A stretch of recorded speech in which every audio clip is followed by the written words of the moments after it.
Alright. Geliefdes, ons gaan saam lees uit die woord van die Here uit Esegiel 37, vers 1 tot 14, Esegiel 37, ongelooflike teks.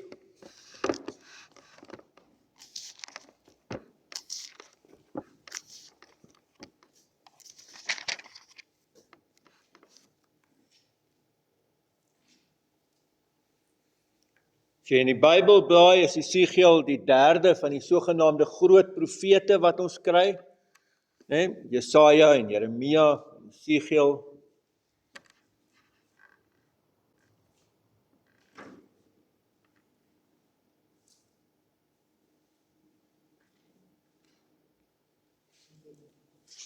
Dis okay.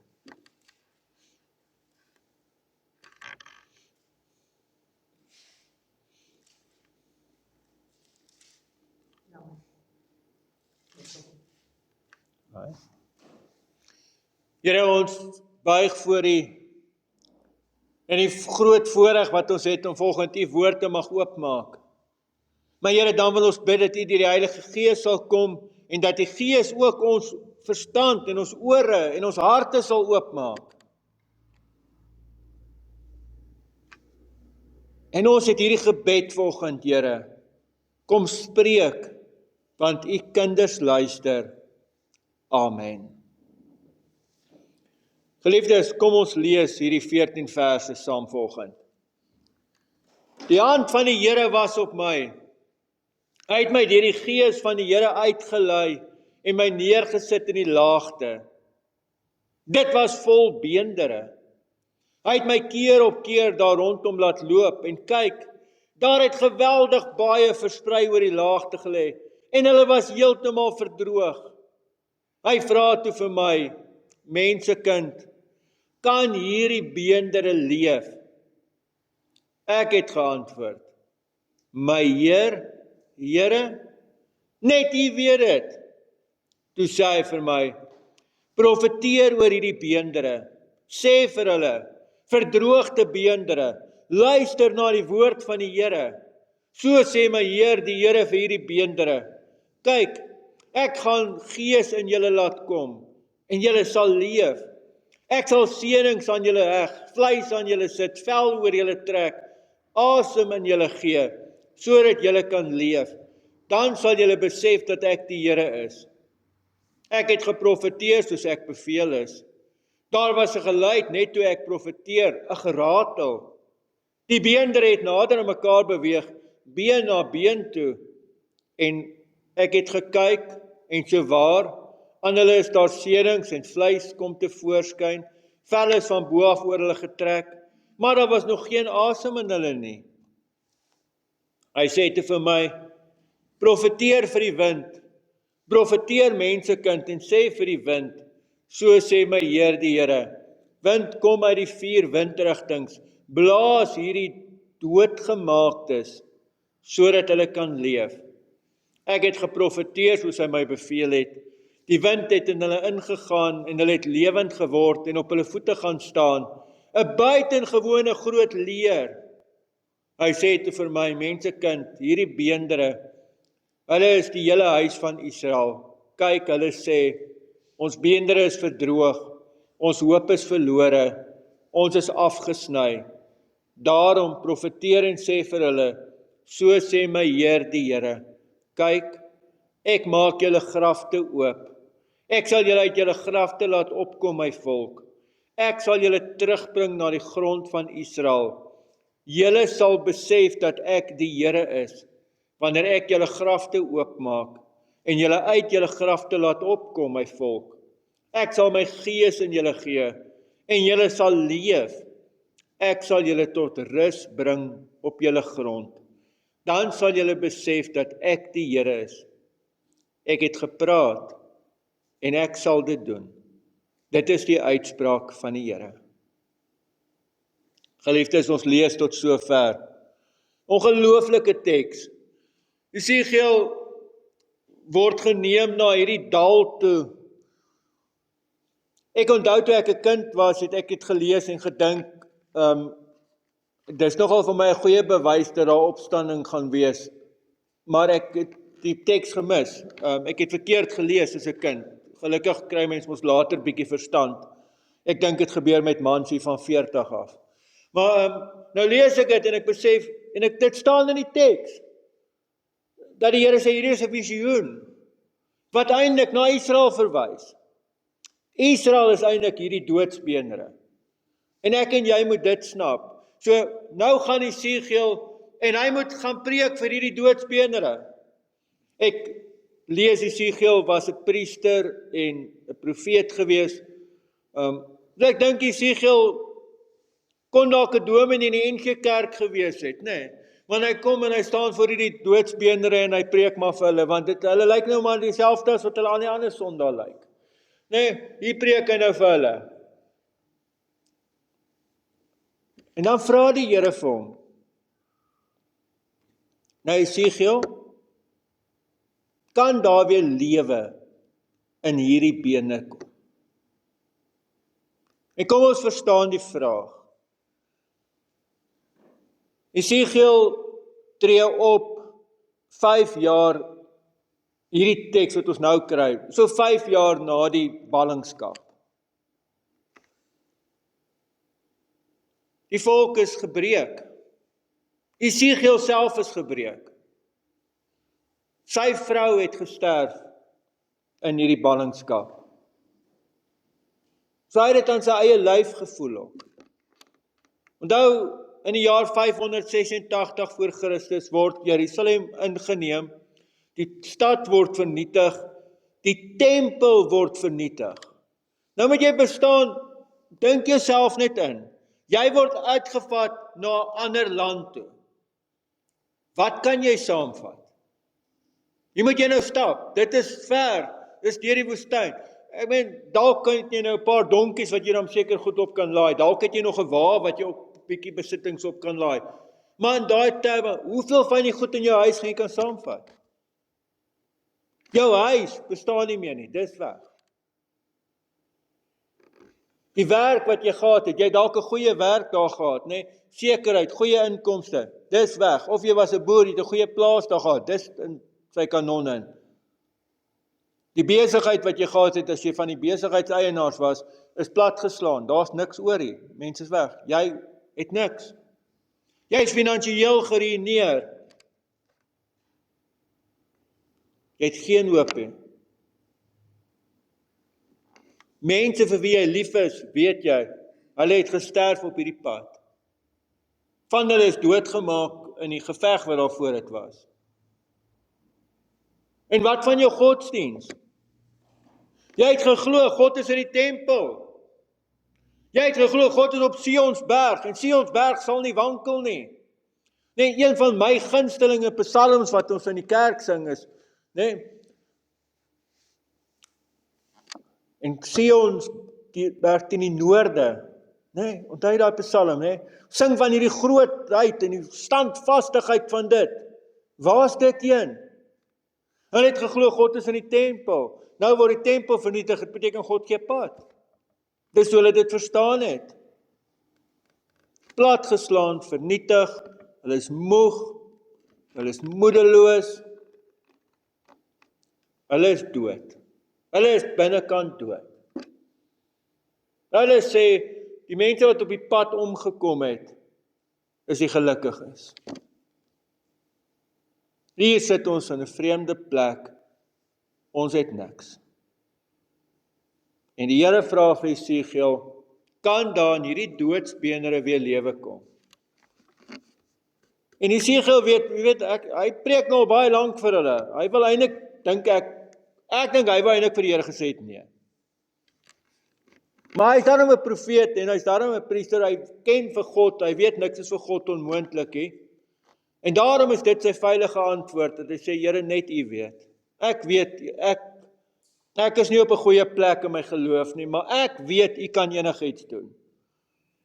So, ja Here, net U weet. Maar ek sien nie hoop vir die bene nie. En die Here sê vir hom, gaan preek nog een keer vir hulle, gaan profeteer, gaan preek vir hierdie bene, kyk wat gebeur. En dan dink ek, hy het redelik geskrik, nee, hy sê, Hier is hierdie geweldige geluide geratel en hier beweeg die bene na mekaar, te elkeen wat by hom pas. En hy sien hoe word hierdie omgebou tot 'n liggaam. En daar staan hierdie doodsbeenere, en dan staan daar die woord, 'n magtige leer. Hier is 'n weermag wat reg is. Nee, en dan staan daar baie keer in die teks, en dit het gebeur, dan gaan julle besef dat ek die Here julle God is. Nou, is hier 'n paar goed wat ek leer uit die teks. Die eerste een is, dit is heeltemal aanvaarbaar, en dis heeltemal oukei, as jy nie hierdie verskriklike groot geloof het nie. Want dis nie wat Jesegiel gehad het nie. Jesegiel het nie vir die Here gesê, Here, ek is hierdie geloofsreus, maak nie saak wat gebeur, ek meen die Babyloniërs kan kom, hulle kan ons vernietig, niks raak my geloof nie, my geloof staan vas. Nee, Jesegiel was nie so nie, Jesegiel het getwyfel, Jesegiel het gesukkel, ek weet eintlik nie of ek kan glo meer nie. Maar ek vertrou op God. Here, ek vertrou U. U kan, net U weet. As U dit doen, U kan dit doen, ek weet dit. Hy het net op God vertrou. En vriende, ek wil U vandag uitnooi. Ek weet nou nie of ek dit mag sê nie, maar ek word partykeer so klein bietjie geïrriteer deur mense wat na my toe kom en hulle het hierdie verskriklike groot geloof. Dan wil ek partykeer van, wonderlik vir jou. Ek het nie dit nie. Ek kan net in groot nood en afhanklikheid vashou aan God. Dis al wat ek het. Dis nie jou geloof wat jou red nie. Dis God. Ja, dis deur die geloof wat ek dit moet aanneem, maar jy weet die grootste teken van my van geloof in die Bybel is, daar kom 'n pa na die Here Jesus toe, dan pleit hy vir sy kind, dan sê die Here vir hom wat glo is alles moontlik, en dan besef hy die pa is in die moeilikheid, dan sê hy, Here, asseblief gee my hierdie geloof wat ek nodig het. En dan kyk hy en sê, dis die geloof wat ek soek. Net selfs my geloof kom van God af, nee, hy moet dit gee. Dis regte geloof, wat totale afhanklikheid van God is. Here, ek vertrou op U, U kan ook in ons situasie dit doen. Die tweede ding wat ek heeltyd in die teks hoor, is dat die heeltyd staan, dat die Here sê, ek sal dit doen. Jesegiel moet besef, hy kan dit nie doen nie. Daar's geen manier hoe Jesegiel lewe in hierdie doodsbeenere kan bring nie. En dit is hoekom dit die tweede ding is wat ek en jy vanoggend moet hoor, ek kan nie self nie. Nou kan ek vir julle sê, dis 'n geweldige geloofstap om dit te besef en om dit te doen. Ek dink, as julle nou almal terugdink aan julle kinders, né, toe hulle nou klein was. Ek onthou my kinders was klein. Nou, toe hulle babetjies was, nou wil ek hulle eers leer, hulle moet dan eers sê pappa voordat hulle mamma sê, né? En die mamma's vat hulle een keer, hulle moet nou eers sê mamma. So jy kry hulle om daai twee woorde te sê. Maar ek is oortuig dat die volgende woorde wat kinders leer is, ek kan self. Nee, wag, laat ek jou help met hierdie lepel. Nee, ek kan self, en dan lê al die ertjies op die grond. Of ek kan self met hierdie tray, nee, wat jy net van hulle wil help aantrek. En daai ek kan self het so in ons koppe vasgesteek. Ek kan self, ek sal dit maak, ek sal die wêreld wys, nee. Al hierdie goed gebeur met my, maar ek is okay, ek sal deur dit gaan.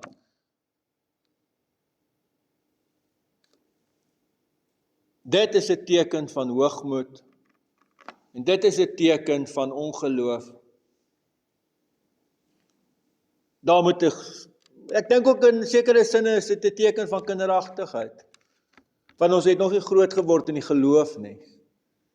Ware geloof is om iewers op 'n punt te kom waar jy besef, ek kan nie. Hierdie goed wat gebeur is te veel vir my. Jesegiel moet besef, hy het hoeveel keer al vir hierdie mense gepreek.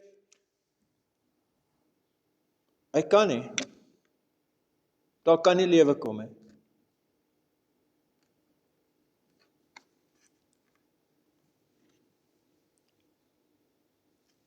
As dominee moes ek dit besef. Ek het hierdie groot droom dat as ek die mense genoeg lief het, as ek genoeg moeite doen met die prediking en as ek dit partykeer reg kry om dan nie te sleg te preek nie, dan gaan ons almal hier by die kerk kry. En iewers moet die dominee ook besef, hy kan nie. Net God kan. En in al die plekke waar jy hierdie doodsheid beleef, ek weet ons beleef het op baie plekke, daar's baie goed wat gebeur, om te besef, net God kan. Ek kan nie. Wanneer laas was jy by die Here in gebed, het jy vir die Here eerlik gesê, Here, ek kan nie, ek sien nie kans om môreoggend op te staan en werk toe te gaan nie. Ek sien nie kans om hierdie week in die oë te kyk nie. Ek sien nie kans vir die dag nie. Ek sien nie kans vir die siekte wat op my wag nie. Ek sien nie kans vir wat ook al nie. Wanneer het laas het jy dit eerlik vir die Here gesê? Dit is 'n geloofstap. En dan kom sê die Here, ek sal dit doen. Ek sal dit doen. Nie jy nie. Van julle luister die oordenkings, nê? Dat julle vanoggend se teks uit Johannes uit, van die wingerdstok, wat het Jesus daar gesê? Sonder my kan julle niks doen nie. Nee, pas dit hierby aan, dit is my ongelooflik. Die derde ding wat ek hier hoor, en dis ongelooflik as ek dit besef, in hierdie teks, 10 keer kry ek die woord verbeendere in hierdie teks. 10 keer word ek gekonfronteer met die doodsheid, met wat hierdie mense alles omgegaan het. En ek besef, in my eie omstandighede en in ons omstandighede is dit dieselfde. Baie van ons is moedeloos oor 'n regering wat ons dink korrup is en skelm is, en kyk hoeveel meer hulle skelm kan wees. Ons is moedeloos oor ander goeders, nou hoor ek gaan ook die diesel meer kan bekostig nie. Ek dink ek moet vir my 'n perd kry. Baie mense sit in 'n doodsituasie in hulle huwelike. Baie mense sit in 'n doodsituasie met hulle kinders. Baie mense leef met hierdie geweldige finansiële onsekerheid. Weet nie hoe gaan ek dit maak, hoe gaan ek uit die skuld uitkom nie. Baie mense het hierdie werkspanning. Al hierdie doodsheid hoor ek in die teks. 10 keer hoor ek die klem wat lê op die beendere wat uitgedroog is, wat so lyk. Maar ek hoor 'n ander woord 10 keer. Kan jy dit glo? Daar's 'n ander woord wat 10 keer gebruik word, en dit is die Hebreëse woord ruach. Wat beteken daai woord? Dit is die woord wat ons vertaal met gees. Dit is die woord wat in die Ou Testament gebruik word vir die Heilige Gees. Dis dieselfde woord wat gebruik word vir asem. Het jy gehoor dat God sê dat hy gaan asem in hulle blaas? Ek sal seënings aan julle heg, vleis aan julle sit, vel oor julle trek, asem in julle gee. As ek nou dink aan dit, waaraan dink ek? Okay. Ja, behalwe dit? Nog vroeër, waaraan dink jy eers? Waar het jy die eerste keer gehoor dat God asem in 'n mens ingeblaas het? By die skepping, by Adam. Nou sê die Here, deur die Heilige Gees, gaan ek dit weer doen. Daai woord ruach word vertaal met wind, dit word vertaal met gees, dit word vertaal met asem. Wanneer daai woord in die Grieks vertaal word, want wat gebeur het in die tyd van Jesus, was Grieks die algemene omgangstaal. Grieks was in daai jare omtrent soos Engels vandag is. Nee, jy moet dit met verskillende mense kan praat, want daai ou praat daai taal, daai ou praat 'n ander taal, kom ons praat met mekaar Grieks, want dan verstaan, dit was die algemene omgangstaal, wat almal verstaan het. So die Ou Testament is in Grieks in vertaal, daai vertaling staan bekend as die Septuaginta, en in daai vertaling is hierdie woord ruach met pneuma vertaal, wat presies dieselfde Griekse woord is, wat die evangelieskrywers gebruik, en wat Handelinge gebruik, om te verwys na die Heilige Gees.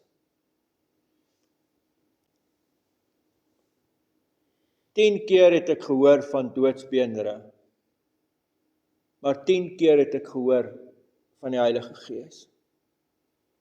God gryp in, God se Gees kom in elke situasie in, en hy bring lewe. Net hy kan dit. En daarom is die vraag, glo jy dit? Daarom het ek voordat ons die geloofsbelijdenis gedoen het, weer gevra het, glo jy in die Heilige Gees? Glo jy dit? Glo jy dat God se Gees weer kan lewe bring? Ook in die kerk, ook in jou eie huis, ook in jou eie gemoed en in jou eie lewe. Ek het wat is die mooi Afrikaanse woord? Ek het 'n uitdaging vir elkeen van u. Ek wil jou uitdaag om volgende Sondagoggend 'n halfuur vroeër op te staan. Julle almal sê met ja, maar Sondag is nou die enigste dag wat ek kan laat slaap. Weet jy, laat slaap is overrated. Staan 'n halfuur vroeër op. En dan gaan bid jy. Gemaak vir jou lekker koffie, dat jy kan wakker word, sit daar met jou koffie op 'n stil plek en bid vir die Here. So Here, ek kom pleit, ek kom bid, dat u Heilige Gees heel eerste in my sal werk. Ek bid dat die Heilige Gees in my sal werk, en my nuut sal maak, en vir my lewe sal bring. En Here, dan bid ek vir almal wat in 'n kerk vandag gaan sit. Maak nie saak waar in die wêreld hulle in 'n kerk gaan sit om u woord te hoor, dat u deur die Gees in elkeen van hulle sal ingryp en vir hulle elkeen sal lewe gee. En dan is dit vir my baie interessant dat die teks praat van met al die moe mense, né?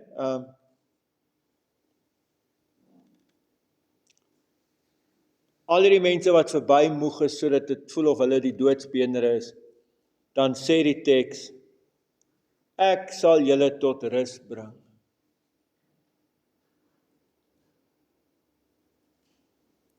Daar is net een plek waar ons rus kan kry, en dit is by God.